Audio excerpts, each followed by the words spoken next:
Just look at them, guys. And ayan po, ang dami nilang sibol, oh.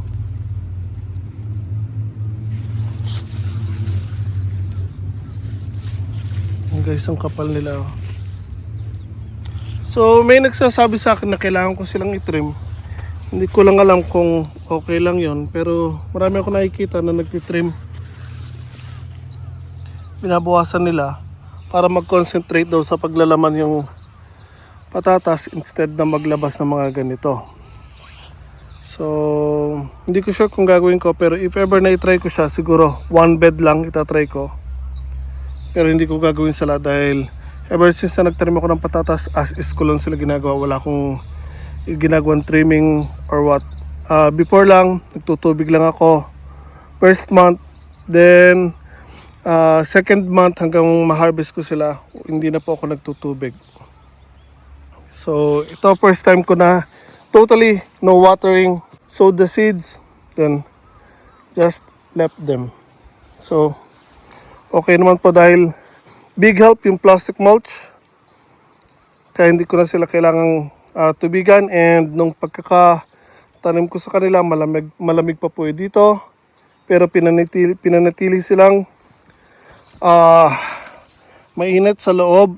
Nakatulong po ito, pinainit yung lupa, kaya ayan po, masigla po silang nagsibulan. And again, kung makikita nyo, pantay na pantay po halos lahat sila naglakihan.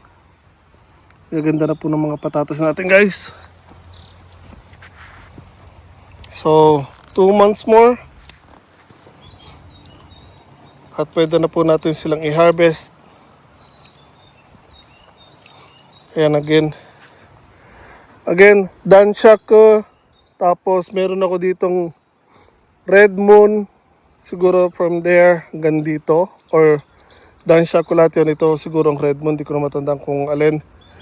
Then ito yung mga purple potatoes na tanim ko last year. Dinagdag ko lang para lang ma-maintain natin na meron tayo. So I think ito ang Dansha ko. Sorry, ito ang Red Moon. Ito yung pula ang balat pero dilaw ang loob. So sa dahon pa lang medyo magkaiba sila. Ayun, medyo may kulay yung sa tangkay ng dahon nila, pero dito wala. Tapos sa dahon, ang Dansha ko, kung makikita nyo, guys, bilog. Ito naman medyo may tulis. And dito naman sa purple potato, kitang kita nyo agad, may kulay violet ang tangkay ng dahon nila. Again, guys, ayun na po mga patatas natin.